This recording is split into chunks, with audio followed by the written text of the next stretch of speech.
decíamos que es el estado en el que los pulmones ya no pueden realizar adecuadamente intercambio gaseoso, oxígeno-CO2. Como ya no pueden hacer intercambio gaseoso, ¿qué pasa? ¿Esto? ¿Esto? ¿Algo más? Mi nombre lo borramos. Miren, muchos han perdido un montón de puntos porque me he puesto Mar del Ángel separado, Ponce, un solo apellido. Por si acaso mi segundo apellido es compuesto, es Ponce de León. Todavía no estoy casada, tampoco me manden mensajes el Día de la Madre, no tengo hijos. Mar del Ángel, Zapata, Ponce de León. No me hagan memes tampoco, no quiero ser sticker de WhatsApp. Se los pido. Si los encuentro, ya saben. Se ríen. Ok, entonces, como no pueden hacer el intercambio gaseoso, el paciente se va a caracterizar por hipoxemia. Entonces, ya sabemos, estos pacientes van a tener hipoxemia, pueden o no tener hipercapnia. Entonces, sí o sí tienen que tener hipoxemia, pueden o no tener hipercapnia. ¿Listo? A ver, ¿qué más tenemos que recordar? Cuando hablamos acerca de la anomalía del intercambio gaseoso, tenemos que ver que la etiología puede ser de distintos tipos. Por ejemplo, puede ser que haya un problema con el corazón, puede ser que haya un problema pulmonar, neumológico, o puede ser que ambas partes estén alteradas. Entonces, las causas de insuficiencia respiratoria claramente hipoxémicas van a ser las que ustedes ya han mencionado: enfermedad pulmonar obstructiva crónica, enfermedad pulmonar intersticial crónica. A la primera se le llama EPOC, a la segunda se le llama EPIT. ¿Listo? Son dos enfermedades: neumonías graves y atelectasias. ¿Listo? Ayer, ¿quién fue? No podía pronunciar. Atelectasia, recuerdo. ¿Listo? O fue en la otra sección. La insuficiencia respiratoria, que es hipercárnica e hipoxémica, se caracteriza primordialmente por obstrucción de la vía respiratoria superior. No puede botar el CO2, por eso es hipercárnica. Por ejemplo, ¿han visto esos pacientes que no pueden hablar, que pierden la voz? Eso se llama epiglotitis. Si es que esto progresa, sobre todo si es un niño pequeñito, puede causar justamente obstrucción de la vía respiratoria superior. Laringoespasmos o tumores laringios también van a causar insuficiencia respiratoria hipoxémica hipercápnica. Otra forma que tenemos nosotros para no botar el CO2 es que nuestros músculos respiratorios estén alterados, ya sea que hay una debilidad o una parálisis, como por ejemplo lesión cerebral, sobredosis de fármacos, el síndrome de Guillain-Barré. En el síndrome de Guillain-Barré, recuerdan ustedes que había progresivamente una debilidad muscular, entre ellas puede ser el diafragma. Entonces, en estos casos podemos tener retención de CO2, distrofia muscular y también lesión de la médula espinal. Y vamos a ver que la difusión se va a afectar si es que el paciente tiene edema pulmonar y si es que hay una lesión pulmonar aguda con síndrome de distrés de dificultad respiratoria. Ahora, respecto a los valores, esto, sin haber hecho la parte de AGA, les sería muy difícil. Pero ahora, como ustedes ya saben la parte de AGA, consoliden. PO2 clásicamente tiene que estar por debajo de 50 milímetros de mercurio. Y a eso le vamos a poner un nombre. ¿Cómo se llamaba? Hipoxemia. Muy bien. Los signos de la hipoxemia van a ser los que, por ejemplo, lo que hemos visto en este niño. ¿Qué tenía? Tenía cianosis, ya estaba teniendo confusión, taquipnia. El niño no tenía temblor, pero quizás sí un poco de fatiga. En un paciente adulto puede ser que tenga insomnio, puede ser que se presente con ansiedad o confusión, e inclusive puede llegar hasta arritmias, hipertensión arterial, delirio y temblores. ¿Listo? Entonces, en un paciente adulto, la hipoxemia la van a ver completamente diferente. En un paciente niño, recuerden esa palabrita que les comentó, me parece que fue Patricia, o no, parece que fue su compañera Villavicencio. Disnea, hambre de aire. Ustedes van a ver que el niño va a querer casi como comerse el aire porque no puede respirar. tampoco les puede decir, "Ah, me duele, no puedo respirar", no. Entonces tiene como un hambre de aire. ¿Listo? Y en este punto, esta hipoxemia va a causar un incremento del impulso respiratorio y del tono simpático. ¿Listo? Entonces ya tenemos cómo está el PO2. Ahora, respecto al PCO2, hemos dicho que puede o no haber hipercapnia. Si es que hay hipercapnia, estamos hablando generalmente de una PCO2 por encima de 50 milímetros de mercurio. Y esto sabemos que se asocia con acidosis respiratoria. Entonces ya están viendo que un paciente con insuficiencia respiratoria generalmente, si es que tiene PCO2 elevada, debería tener acidosis. ¿Listo? Recuerden, ¿y por qué la acidosis? Recuerden que el CO2 en sangre se guarda como ácido carbónico y eso cambia el pH. La acidosis respiratoria va a causar depresión de la contractibilidad cardíaca. Es decir, que nuestro corazón ya no va a funcionar como debería funcionar.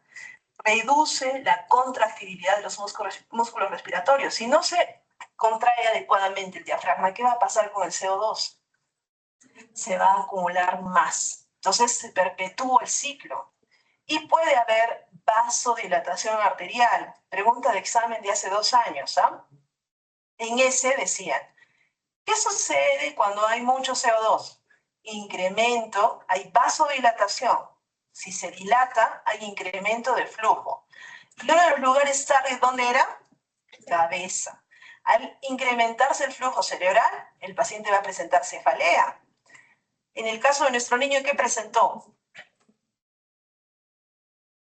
Tenía somnolencia, ¿recuerdan? Entonces, si es un paciente adulto, les va a decir, ay, me duele la cabeza. ¿Por qué? Por vasodilatación de vasos cerebrales. Y les voy a contar algo.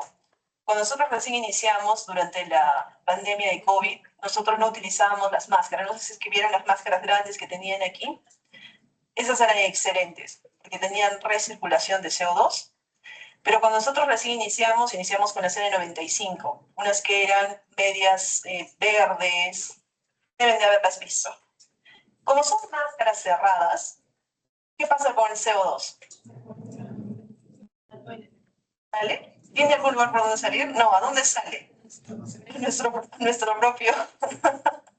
Entonces, ¿qué sucede? Nosotros lo reinhalábamos. ¿Y qué sucedía? Recuerden que los turnos eran de 12 horas. Entonces, ¿qué creen que pasa más o menos a las 7, octava hora? Cefalea, dolor de cabeza e inclusive sensación de que uno se va a desmayar. Al principio no nos dimos cuenta, hasta que de pronto, fisiología básica, estamos nosotros recirculando demasiado CO2 y eso nos está causando muchísima cefalea. Entonces empezamos a usar las otras máscaras y definitivamente cambió muchísimo cómo nosotros atendíamos a los pacientes. Porque ya no teníamos recirculación de CO2, estas tienen una válvula para que pueda salir el CO2 y por tanto mejora, por ejemplo, la cefalea. Pero también el incremento del flujo cerebral aumenta el líquido cefalorraquídeo y puede llevar al paciente a papiledema. ¿Listo? Cuando nosotros hacemos un fondo de ojo, hay un edema en la zona ocular. Y esto se le va a llamar narcosis por dióxido de carbono. Entonces, es un efecto muy parecido al de los anestésicos. Progresivamente el paciente tiene cada vez más somnolencia. Por ejemplo, en el tiempo de COVID, muchos alumnos venían con su máscara y nosotros siempre hemos tenido clases de 2 horas 45. Entonces, para las 2 horas ya estaban ya durmiendo. No sabíamos si era porque realmente estaban cansados o porque estaban teniendo narcosis por CO2.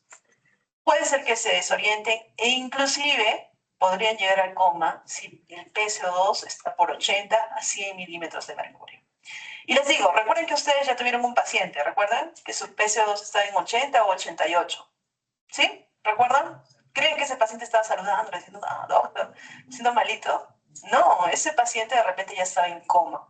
¿Listo? A pesar de que ustedes han analizado fríamente su AGA, ninguno me ha levantado y me ha dicho, doctora, ese paciente cómo está. No, entonces, ya saben, ahora ya saben. ¿Listo? A ver, esta vasodilatación no solamente se va a ver a nivel cerebral, que es lo que de repente a nosotros nos va a preocupar más, sino que también se va a ver en la piel. El paciente va a venir con una cara muy roja o rubicunda y caliente. Y en las conjuntivas, inclusive pueden tener los ojos rojos. A eso se le llama hiperemia conjuntiva. ¿Listo? Muy bien. ¿Cuáles son los tipos de insuficiencia respiratoria? Con respecto a la insuficiencia respiratoria, habíamos dicho que habían dos tipos, ¿recuerdan? Tipo 1 y tipo 2. Ahora vamos a consolidar esos datos. Cuando hablamos acerca de insuficiencia respiratoria tipo 1, también le vamos a llamar insuficiencia respiratoria hipoxémica o insuficiencia respiratoria hipoxémica sin hipercapnia. Porque ya sabíamos que cuando había hipercapnia, ¿cómo le llamábamos? Insuficiencia respiratoria tipo. En este caso hay una alteración del intercambio gaseoso y hay disminución de la PO2. Y el mecanismo va a ser una discrepancia de la ventilación con la perfusión. En estos casos, chicos, hay áreas del pulmón que se van a ventilar, pero no se van a perfundir. ¿Y qué pasaba si es que se ventilaban y no se perfundían? Se llamaba cortocircuito intrapulmonar. Entonces, es el caso, como bien han dicho, cuando se perfunde, en algunos casos también se perfunde, pero no se ventila. Entonces, ¿qué va a suceder con la ventilación alveolar efectiva? Va a disminuir y esto va a hacer que se retenga CO2. Pero en este caso nosotros no hemos visto que haya CO2, efectivamente, porque ¿cómo está compensando el cuerpo? Con mayor trabajo respiratorio. ¿Y cómo es mayor trabajo respiratorio para nuestro cuerpo? Muy bien, vamos a tener taquipnea. ¿Listo? Muy bien, chicos. Entonces, ¿en qué casos vamos a ver primordialmente esto? La vamos a ver en los casos de los pacientes con Guillain-Barré. Entonces, mucho ojo, si es que ustedes ya tienen un paciente con Guillain-Barré, piensen, puede ser que el paciente esté iniciando y tengamos una ira tipo 1. Lo mismo con el paciente con EPOC, ¿listo? Es otro caso típico. Finalmente, como la difusión está alterada, el tratamiento definitivamente va a ser aumentar la concentración de oxígeno para que esté más biodisponible y por tanto la gradiente de difusión alveolo-capilar sea mayor. Con respecto a la insuficiencia respiratoria tipo 2, ¿cómo sabíamos que se llamaba esta? Muy bien, insuficiencia respiratoria hipercárnica hipoxémica. Y aquí vemos que el problema va a ser primordialmente ventilatorio. No estamos eliminando adecuadamente el CO2. Y por tanto, hay una hipoventilación. Esta hipoventilación está haciendo que aumente el PCO2 y por tanto, sabemos que el PCO2 también afectaba a los músculos respiratorios y esto nuevamente se perpetua. Y obviamente la hipoxemia que se va a revertir con oxígeno. Entonces, el paciente con insuficiencia respiratoria tipo 2 se beneficia tanto del oxígeno como el paciente con insuficiencia respiratoria tipo 1. No. ¿Qué es lo que va a necesitar el paciente con insuficiencia respiratoria tipo 2? Eliminar el CO2. Y por tanto, ¿qué vamos a tener que hacer nosotros? Tami, ya me dijiste ayer, creo. Hice más o menos la misma respuesta, la misma pregunta, pero de otra manera. Necesita ventilación mecánica. Muy bien. Entonces, el mecanismo, al haber tanto CO2, ¿qué va a suceder a nivel cerebral? Va a haber una depresión del centro respiratorio. Por ejemplo, puede ser que un paciente haya tenido lesión cerebral, una sobredosis de fármacos. Entonces, no tenemos nuestro sistema respiratorio para que comande todo. ¿Qué comandaba? Inspiración, expiración, frecuencia respiratoria. También puede ser una enfermedad de los nervios que afecten a los músculos respiratorios, como, muy bien, síndrome de Guillain-Barré o una lesión en la médula espinal. También una miastenia gravis. Recuerden que miastenia gravis no prefiere de repente el diafragma, a diferencia de Guillain-Barré. Sí, prefiere muchísimo al diafragma. Pero sí, eventualmente, si es que progresa, podría ser. Alteraciones de los músculos respiratorios, por ejemplo, una distrofia muscular, una exacerbación del EPOC o alteraciones de la caja torácica, el paciente que tiene escoliosis grave, una compresión torácica. Entonces, cuando estamos hablando acerca solo del proceso de ventilación, estamos hablando acerca de una insuficiencia respiratoria tipo 2. Y esta se caracteriza por retención de CO2. Pero si estamos hablando acerca de ventilación, perfusión, estamos hablando acerca de insuficiencia respiratoria tipo 1. Clásicamente no debería tener subida de CO2. ¿Y qué pasa si es que es insuficiencia respiratoria tipo 1 pero tiene subida de CO2? ¿Recuerdan? También ya lo hemos visto en un caso de los AGAS. ¿Cómo hacíamos?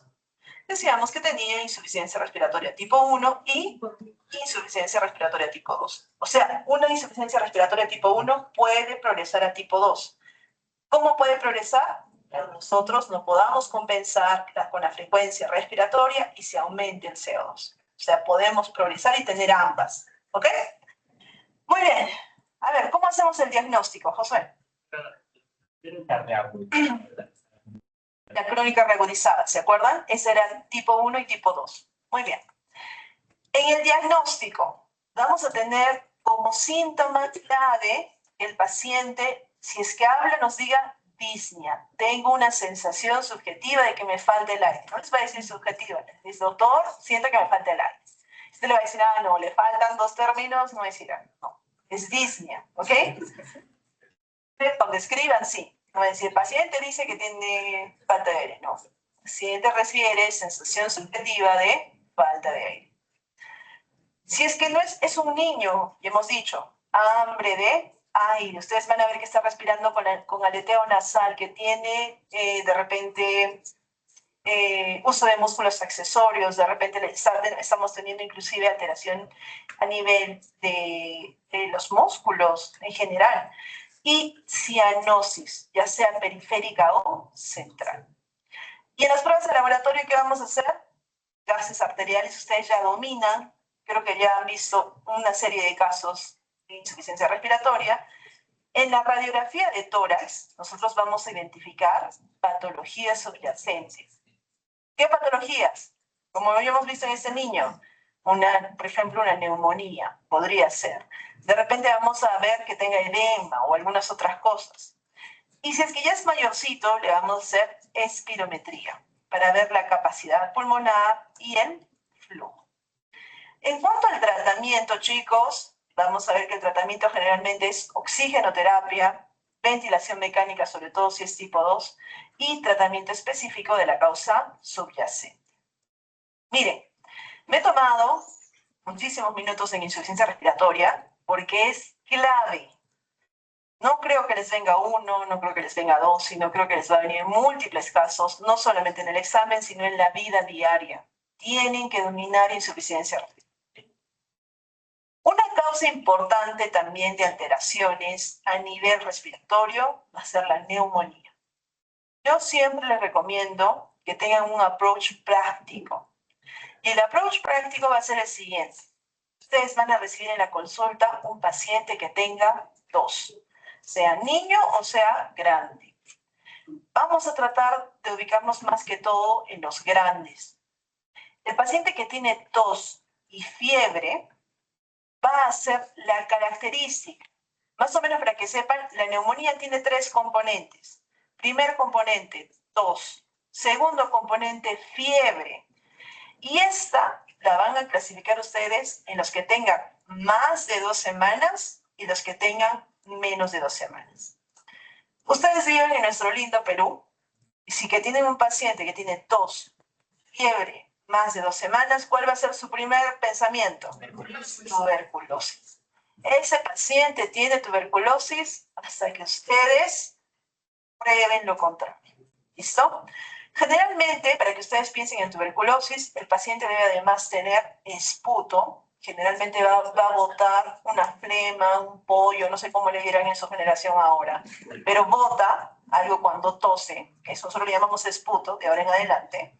Y este paciente es una tos productiva, pero además, por ejemplo, suda en las noches, suda muchísimo, tanto que se tiene que cambiar el polo o la ropa.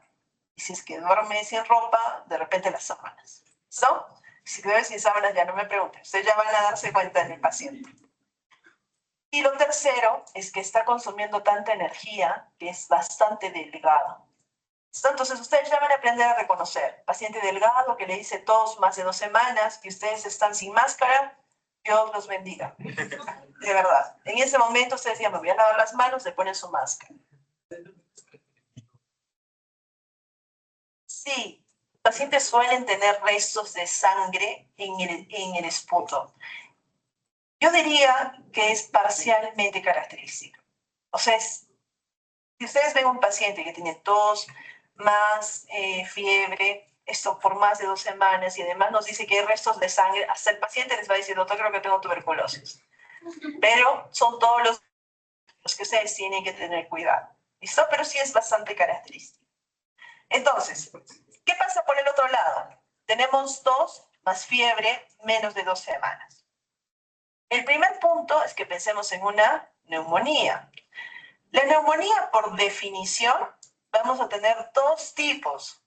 Ahora, en el transcurso de su vida les van a enseñar no solamente médicos generales, emergenciólogos, sino también les van a enseñar intensivistas y hasta neumólogos. Y ahí les van a dar de repente algunos tipos adicionales. Pero en este punto estamos haciendo la base.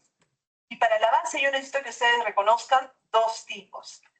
La neumonía adquirida en la comunidad, la neumonía que se adquiere en un ambiente hospitalario. Cuando nosotros decimos neumonía adquirida en la comunidad es justamente eso. El paciente está en su casa, tranquilito, está yendo en su combi, alguien le tose, un niño le mira, le toca la cara, y después empieza a tener una infección. Esta infección causa una inflamación del parénquima pulmonar. Esa es la definición de neumonía.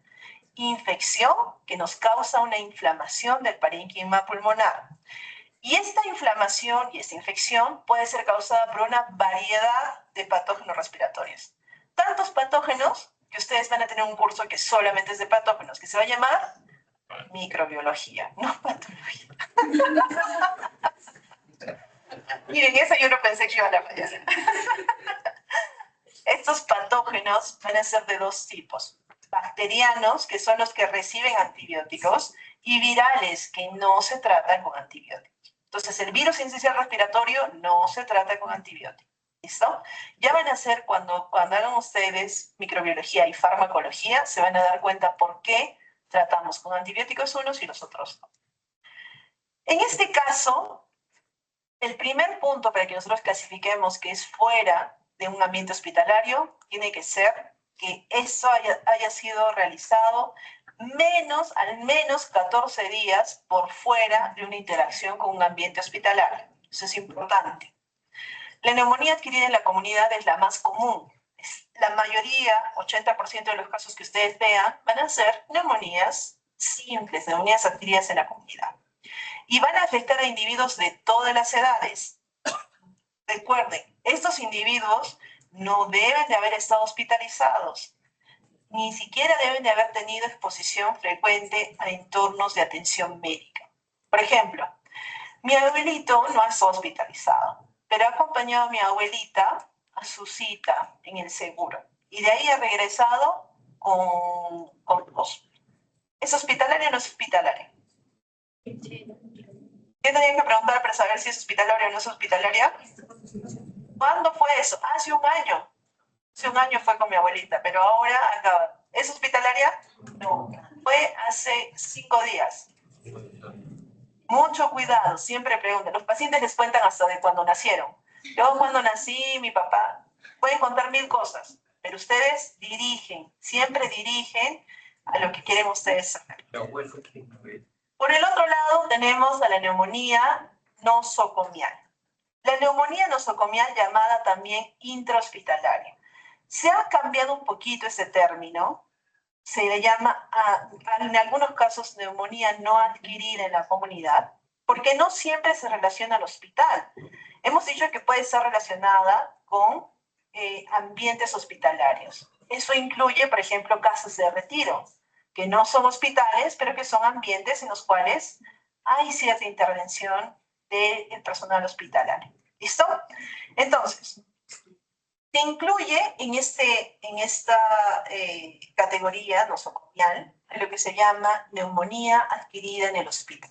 Ese es un tipo de neumonía que ustedes también tienen que recordar, porque estas neumonías tienen particularidades, no solamente microbiológicas, sino en el tratamiento. Y también hay la neumonía asociada al ventilador mecánico. ¿Listo? Es un tipo de neumonía especial. Entonces, las categorías: adquirida en la comunidad, adquirida en el hospital y asociada al ventilador. Para que sea adquirida en el hospital, ocurre 48 horas o más después de una admisión hospitalaria y que no estaba presente cuando el paciente estuvo en la admisión. A ver, yo tengo un paciente que tiene neumonía y yo lo voy a hospitalizar. Este paciente durante su hospitalización sigue con su neumonía. ¿Es una neumonía adquirida en el hospital? No, es una neumonía que es adquirida en la comunidad, pero que está siendo tratada de manera hospitalaria. Entonces, para que yo diga, por ejemplo, para que yo diga una neumonía adquirida en el hospital, tendría que ser un paciente que ha entrado, digamos, por una vesícula. Lo van a operar de una apendicectomía o de repente de una colecistectomía. Está sano, lo han operado y 2 días después desarrolla neumonía. Entonces, ¿eso qué es? Una neumonía intrahospitalaria.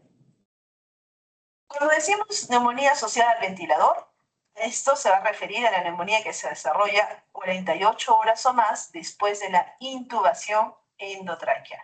¿Listo? Entonces, para poder yo ponerle un ventilador, voy a tener que ponerle un tubo al paciente. Y ese tubo se va a llamar tubo endotraqueal.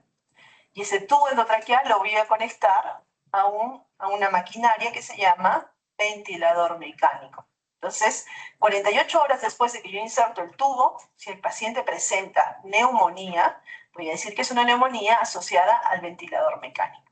¿Ok?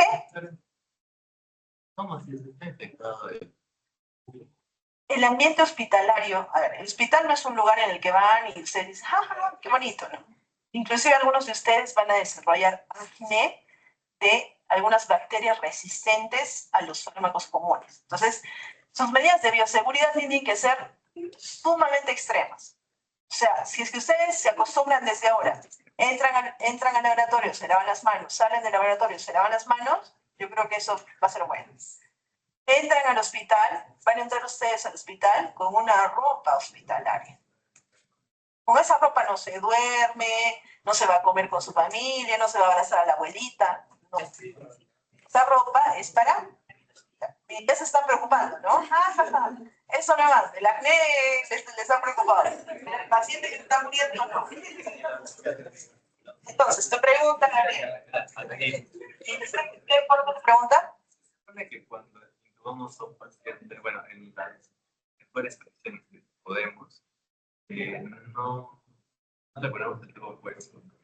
No, tenemos un montón de medidas, pero el ambiente puede estar contaminado. Pero es por mantener la vía aérea abierta, que la bacteria puede Por ejemplo, se ha visto de que a veces hay algunas bacterias que son resistentes a los medicamentos, como las pseudomonas. Y estas pueden estar en las manos de del personal médico, de enfermería. O sea, es una mala praxis.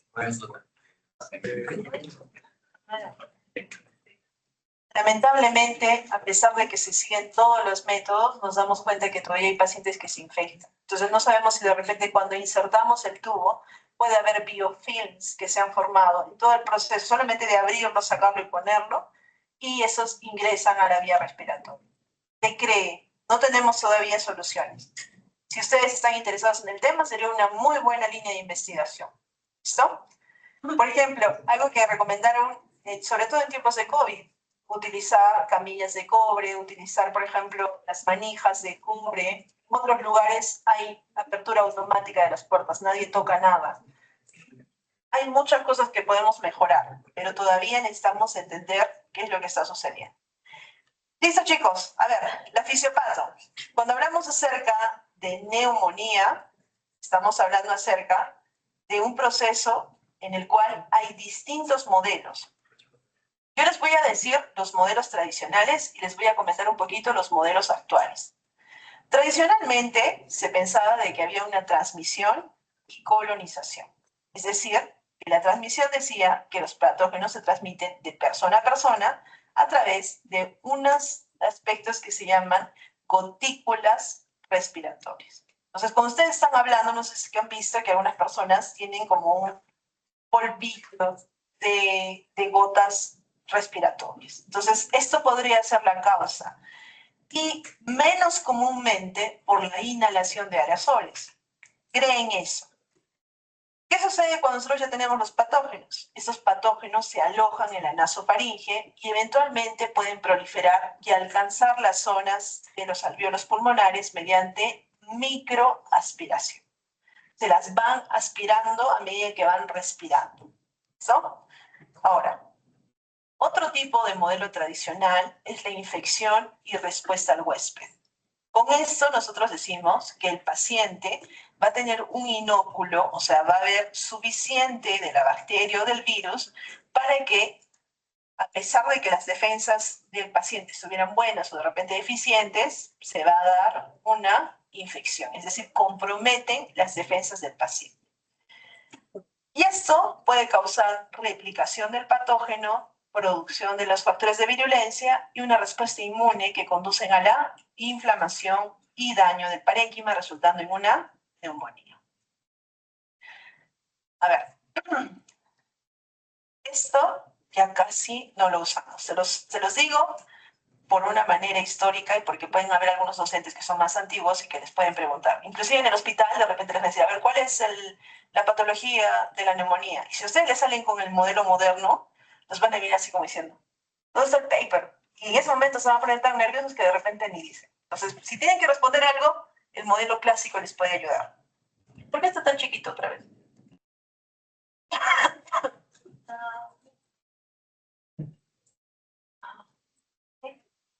¿Nada? ¿No?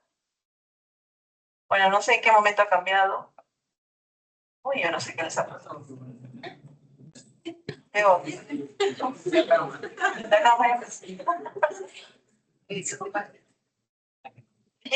bueno, ya, vamos a seguir con eso.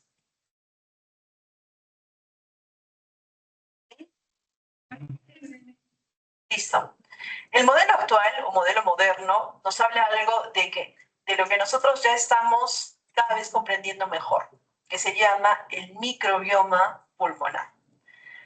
O por si acaso, ninguno de mis alumnos habla acerca de la flora, porque esto no es flora, fauna, no. Mis alumnos hablan acerca del microbioma. A mí inclusive se me puede salir, ustedes me dicen, microbioma. En esto nos dicen de dos puntos. La primera, la competencia microbiana. Cuando nosotros tenemos o analizamos a los pulmones, nos vamos a dar cuenta que vamos a tener microbios que van a ser residentes normales de nuestros alvéolos. Nosotros antes pensábamos que nuestros alvéolos eran impolutos y que no teníamos nosotros microbiomas, pero ahora nos hemos dado cuenta que sí hay, que estos nos ayudan justamente a lidiar con patógenos. Entonces, cuando entra un patógeno infeccioso, ustedes están hablando cercanamente con una persona que está botando espículas y esta persona tiene, no sé, virus de laringitis, ese patógeno infeccioso va a competir con los microbios residentes para tratar de quedarse allí y replicarse. Pero los microbios resistentes tienen todas las armas, ellos son de allí. Entonces, ¿qué sucede? Hay una modulación. Estos microbios residentes empiezan a modular la respuesta inmune del huésped y hacen que de repente no se repliquen, o que sí. ¿Y qué sucede a nivel alveolar? Cuando cambia la microbiota, ya sea, por ejemplo, una infección viral, o el paciente que tiene exposición crónica al humo. ¿Alguno fuma? Miren, ninguno. Ahí hay uno. Déjalo, por favor. Exposición al humo altera directamente la microbiota alveolar. Yo les digo porque yo también tengo personas cercanas, no tan cercanas, por lo menos en mi ambiente regular, que todavía fuman.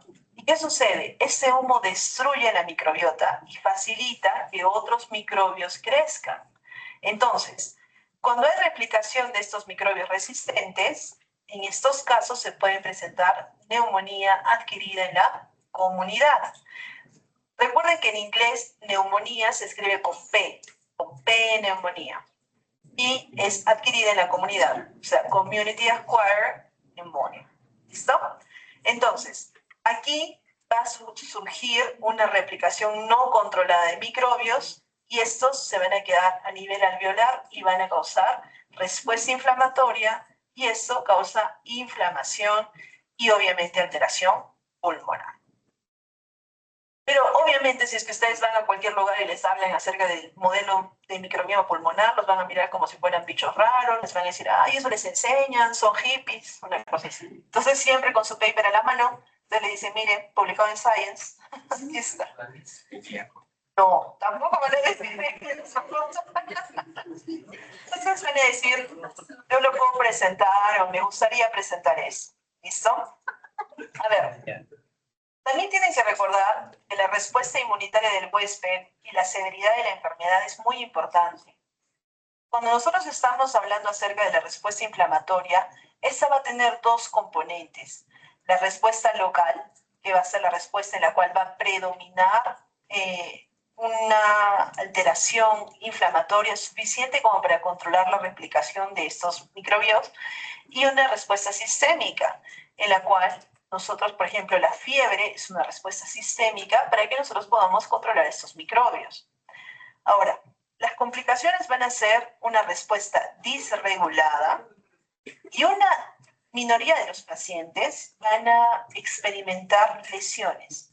Lesiones que son muy por encima de lo que nosotros queremos hacer. Es casi como mandar una bomba nuclear para matar a una mosca. Entonces, ¿qué va a tener el paciente? Va a tener sepsis, síndrome de estrés respiratorio agudo, disfunción multiorgánica o lesiones graves, inclusive llegando a los abscesos.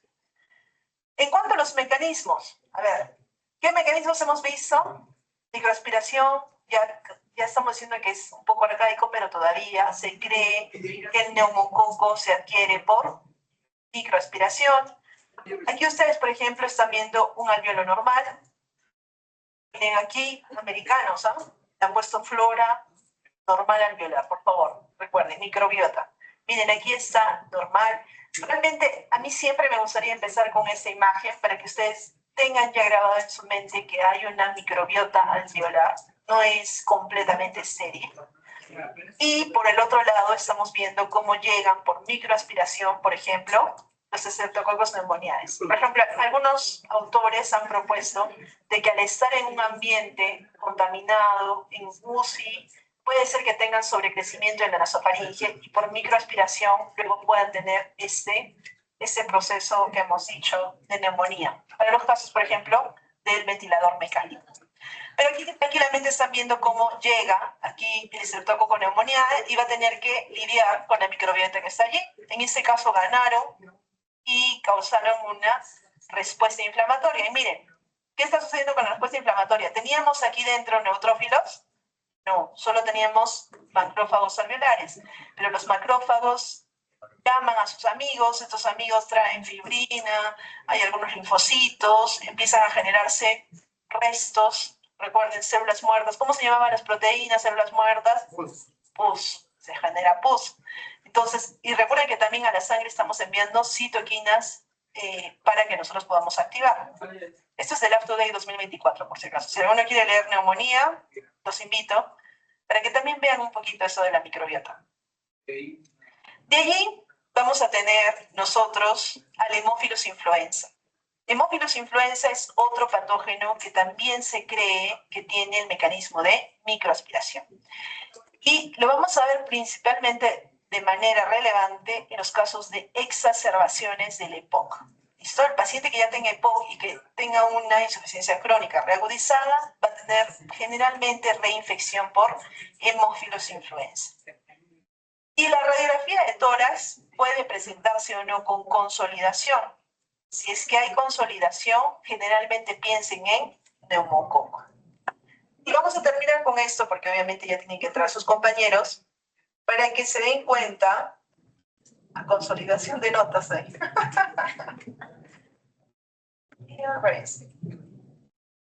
Para que vean cómo se ve la consolidación, ya se les quede grabado. Está mejor.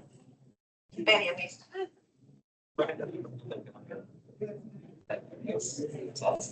Ay, no ve. Yo jurando que estaban bien. Pero porque estarían felices. Miren, chicos, a ver, tranquilos, porque recuerden que les va a venir radiografías de tórax. La radiografía que vieron fue la radiografía que se preguntó el año pasado. Entonces, siempre vienen radiografías. ¿Qué es lo que veíamos nosotros? Primero, no es necesario que me graben, es necesario que se quede en su mente.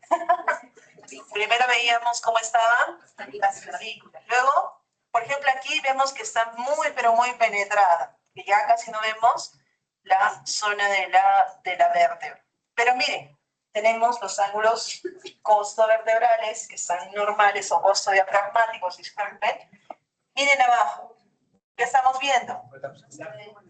No, esta es una parte blanca. Cuando tengo una parte blanca, ¿a qué les está recordando? Al hueso. Entonces aquí, ustedes van a decir que hay una lesión. ¿En qué zona? ¿Derecha o izquierda? Recuerden, siempre es así. Aquí está el corazón, ¿se acuerdan hacia dónde va? Entonces este es el lado izquierdo y este es el lado derecho. Y hacia abajo tenemos esta parte blanca, de aquí en adelante le van a llamar consolidación. Entonces tienen una consolidación en la base del pulmón o el hemitórax derecho. Tienen un paciente con neumonía. ¿Listo? Entonces eso ya se tiene que grabar en su cabeza. La próxima semana vamos a empezar. Traten ustedes de, ni bien llegan, ya se ordenan para que tomemos directamente con nuestro quiz y podamos terminar esos temas. Estos temas son sencillos, pero tenemos que repasar. No, vamos a ver los tipos de aspectos, pero su primer diagnóstico siempre tiene que ser. ¿Listo? Bien, chicos. Gracias.